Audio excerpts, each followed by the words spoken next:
दोस्तों, जब भी हम कुरकुरे का पैकेट तो सबसे पहले जो चीज़ हमें आकर्षित करती है वो है उसका कुरकुरा टेक्सचर और वो मज़ेदार मसालेदार स्वाद।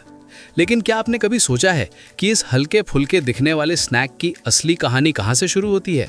दरअसल कुरकुरे बनने की शुरुआत किसी फैक्ट्री से नहीं बल्कि खेतों से होती है। भारत के अलग अलग राज्यों में किसान मक्का यानी कॉर्न और चावल जैसी फसलें उगाते हैं जो कुरकुरे का मुख्य कच्चा माल यानी रॉ मटेरियल होती हैं। मक्का की फसल खास तौर पर गर्म इलाकों में उगाई जाती है। जब ये पूरी तरह पक जाती है तब किसान इसे काटते हैं, सुखाते हैं और फिर इसके दानों को अलग करके बड़े बड़े बोरों में भर लेते हैं। ठीक इसी तरह चावल की खेती भी की जाती है और बाद में उसे प्रोसेस करके कुरकुरे बनाने के लिए तैयार किया जाता है। इसके अलावा नमक, मसाले, तेल और अलग अलग फ्लेवरिंग एजेंट्स भी अलग अलग जगहों से इकट्ठा किए जाते हैं। जब ये सभी रॉ मटेरियल्स तैयार हो जाते हैं तब इन्हें ट्रकों में भरकर कुरकुरे की फैक्ट्री तक भेज दिया जाता है और यहीं से शुरू होती है उस टेढ़े मेढ़े स्नैक की असली यात्रा जिसे हम बड़े मज़े से खाते हैं। दोस्तों, अब हम पहुंच चुके हैं कुरकुरे की फैक्ट्री के अंदर, जहां मशीनों की मदद से ये स्नैक तैयार किया जाता है। सबसे पहले मक्का और चावल को साफ किया जाता है ताकि उनमें से धूल, मिट्टी या कोई और अशुद्धि पूरी तरह हट जाए। इसके बाद इन दानों को एक खास मशीन में डाला जाता है जहां इन्हें पीसकर बारीक आटे यानी फ्लार में बदल दिया जाता है। ये आटा ही कुरकुरे की बेस सामग्री होता है। अब इस आटे में पानी मिलाया जाता है ताकि एक सॉफ्ट और स्मूथ डो तैयार हो सके। इस डो को अच्छी तरह मिक्स करने के लिए बड़ी बड़ी मिक्सिंग मशीनों का इस्तेमाल किया जाता है ताकि हर हिस्सा एक जैसा हो और बाद में कुरकुरे का टेक्सचर परफेक्ट आए। जब डो तैयार हो जाता है तब आता है इस पूरी प्रक्रिया का सबसे दिलचस्प हिस्सा, एक्सट्रूजन प्रोसेस। अब आप सोच रहे होंगे कि कुरकुरे का ये टेढ़ा मेढ़ा और अनोखा शेप आखिर बनता कैसे है? तो इसका जवाब छुपा है इसी एक्सट्रूजन प्रोसेस में। डो को एक खास मशीन में डाला जाता है जिसे एक्सट्रूडर कहते हैं। इस मशीन के अंदर बहुत ज़्यादा प्रेशर और हीट पैदा की जाती है। जैसे ही डो इस मशीन के अंदर आगे बढ़ता है उसे एक छोटे छोटे छेद वाले सांचे यानी डाई से बाहर निकाला जाता है। अब यहाँ होता है असली कमाल। जैसे ही डो बाहर निकलता है अचानक प्रेशर कम हो जाता है और अंदर मौजूद नमी तेजी से भाप में बदल जाती है। इसी वजह से डो फूल जाता है और हल्का हो जाता है और उसी समय वो अपनी टेढ़ी मेढ़ी घुमावदार शेप ले लेता है।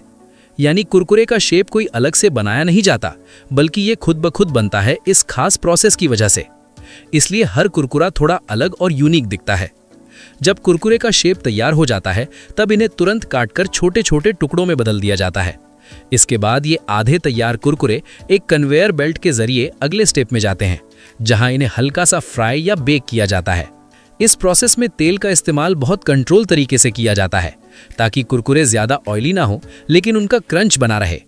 अब तक ये सिर्फ प्लेन कुरकुरे होते हैं, यानी इनमें अभी तक कोई मसाला नहीं होता। अब आता है वो स्टेप जो कुरकुरे को उसका असली स्वाद देता है। कुरकुरे को एक बड़े रोटेटिंग ड्रम यानी घूमने वाले ड्रम में डाला जाता है। इस ड्रम के अंदर पहले से तैयार मसाला मिक्स डाला जाता है जिसमें नमक, मिर्च, मसाले, फ्लेवरिंग पाउडर और कुछ सीक्रेट इंग्रेडिएंट्स शामिल होते हैं। जैसे जैसे ड्रम घूमता है वैसे वैसे ये मसाला हर एक कुरकुरे पर बराबर चिपक जाता है। यही वजह है कि हर बाइट में एक जैसा स्वाद आता है। यही वो स्टेज है जहां अलग अलग फ्लेवर बनाए जाते हैं जैसे मसाला मंच, चिली चटका, टमाटर ट्विस्ट, ग्रीन चटनी और भी कई मज़ेदार फ्लेवर। हर फ्लेवर के लिए मसाले का अलग मिक्स तैयार किया जाता है। जब कुरकुरे पूरी तरह तैयार हो जाते हैं तब इन्हें क्वालिटी चेक के लिए भेजा जाता है। यहाँ मशीनें और वर्कर्स मिलकर ये देखते हैं कि हर कुरकुरे सही तरह से बना है या नहीं, उसका रंग, आकार और स्वाद सही है या नहीं। अगर कोई कुरकुरे स्टैंडर्ड के अनुसार नहीं होता तो उसे अलग कर दिया जाता है। इसके बाद सही कुरकुरे पैकेजिंग सेक्शन में जाते हैं। यहाँ ऑटोमेटिक मशीनें इन कुरकुरों को तेजी से छोटे छोटे पैकेट्स में भरती हैं। पैकिंग के दौरान एक खास गैस नाइट्रोजन भी भरी जाती है ताकि कुरकुरे टूटे नहीं और लंबे समय तक फ्रेश रहें। यही वजह है कि पैकेट खोलते ही आपको फ्रेश क्रंच मिलता है। पैकिंग पूरी होने के बाद इन छोटे पैकेट्स को बड़े बड़े कार्टन बॉक्स में रखा जाता है। फिर इन बॉक्स को ट्रकों में लोड करके देश के अलग अलग राज्यों और शहरों में भेज दिया जाता है। वहां से ये डिस्ट्रीब्यूटर के पास जाते हैं और फिर धीरे धीरे हमारी लोकल दुकानों तक पहुंचते हैं जहां से हम इन्हें खरीद कर बड़े मजे से खाते हैं। वैसे दोस्तों, आपको भी याद होगा स्कूल के दिनों में दोस्तों के साथ कुरकुरे शेयर करना या जेब में छोटा पैकेट रखकर खाना, वो मजा ही कुछ और था। तो दोस्तों, अब जब भी आप कुरकुरे खाएंगे तो आपको सिर्फ उसका स्वाद ही नहीं बल्कि उसकी पूरी कहानी भी याद आएगी। लेकिन दोस्तों, अगर आप सोचते हैं कि सिर्फ कुरकुरे की ही कहानी इतनी खास है, तो जरा एक बार उस चिप्स के बारे में सोचिए जो लगभग हर घर, हर पार्टी और हर मूवी टाइम का हिस्सा बन चुका है। जी हाँ, हम बात कर रहे हैं लेस चिप्स की। क्या आपने कभी सोचा है कि एक साधारण सा आलू आखिर कैसे बन जाता है इतना पतला, क्रिस्पी और टेस्टी चिप्स? तो चलिए दोस्तों, अब शुरू करते हैं लेस चिप्स की मजेदार और कुरकुरी यात्रा। दोस्तों, लेस चिप्स की कहानी भी खेतों से ही शुरू होती है, लेकिन यहाँ इस्तेमाल होता है खास तरह का आलू। ये कोई साधारण आलू नहीं होते, बल्कि इन्हें खास तौर पर चिप्स बनाने के लिए उगाया जाता है। किसान ऐसे आलू उगाते हैं जिनमें पानी कम और स्टार्च ज्यादा होता है, ताकि चिप्स ज्यादा क्रिस्पी बन सकें। जब ये आलू पूरी तरह तैयार हो जाते हैं, तब इन्हें खेतों से निकालकर बड़े बड़े ट्रकों में भरकर फैक्ट्री तक पहुंचाया जाता है। फैक्ट्री में सबसे पहले इन आलूओं को अच्छी तरह से साफ किया जाता है, ताकि मिट्टी और गंदगी पूरी तरह हट जाए। इसके बाद इनका छिलका मशीनों की मदद से उतारा जाता है। अब आता है सबसे इंपॉर्टेंट स्टेप। इन आलूओं को बहुत ही पतले पतले स्लाइसेस में काटा जाता है, इतने पतले कि सेमी ट्रांसपेरेंट हो जाता है। ये स्लाइसेस सीधे एक कन्वेयर बेल्ट के जरिए अगले प्रोसेस में जाते हैं, जहां इन्हें पानी से धोया जाता है ताकि एक्स्ट्रा स्टार्च निकल जाए और चिप्स आपस में चिपके नहीं।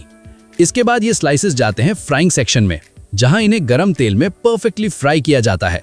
यहाँ टेम्परेचर और टाइम का बहुत ध्यान रखा जाता है, ताकि हर चिप परफेक्टली गोल्डन और क्रिस्पी बने। कुछ ही सेकंड में ये सफेद आलू के स्लाइसेस बदल जाते हैं क्रंची चिप्स में। अब तक ये प्लेन चिप्स होते हैं, लेकिन असली मैजिक अभी बाकी है। इन चिप्स को एक बड़े रोटेटिंग ड्रम में डाला जाता है, जहां उन पर अलग अलग फ्लेवर के मसाले डाले जाते हैं, जैसे classic salted, magic masala, cream and onion, American style cream and onion और भी कई मजेदार फ्लेवर्स। ड्रम के घूमने से हर चिप पर मसाला बराबर लग जाता है, जिससे हर बाइट में वही कंसिस्टेंट टेस्ट मिलता है। इसके बाद चिप्स को क्वालिटी चेक से गुजरना पड़ता है, जहां खराब या टूटे हुए चिप्स अलग कर दिए जाते हैं। फिर आता है पैकेजिंग स्टेज, जहां चिप्स को पैकेट्स में भरा जाता है और उनके अंदर नाइट्रोजन गैस डाली जाती है, ताकि चिप्स टूटे नहीं और लंबे समय तक फ्रेश रहें। और फिर यही पैकेट्स ट्रकों के जरिए दुकानों तक पहुंचते हैं और आखिर में हमारे हाथों में। तो दोस्तों, चाहे वो टेले मेढ़े कुरकुरे हों या फिर पतले क्रिस्पी लेस चिप्स, इन दोनों के पीछे छुपी होती है एक लंबी, इंटरेस्टिंग और परफेक्टली इंजीनियर्ड जर्नी। खेतों से शुरू होकर मशीनों के सफर से गुजरते हुए और आखिर में आपके हाथ तक पहुंचने वाली ये छोटी सी चीज वाकई में एक लंबी और दिलचस्प यात्रा तय करती है। अब बताइए, आप टीम कुरकुरे हैं या टीम लेज? कमेंट में जरूर बताइए। और अगर आपको ये वीडियो पसंद आया हो तो वीडियो को लाइक करें, दोस्तों के साथ शेयर करें और चैनल को सब्सक्राइब करना बिल्कुल मत भूलिए।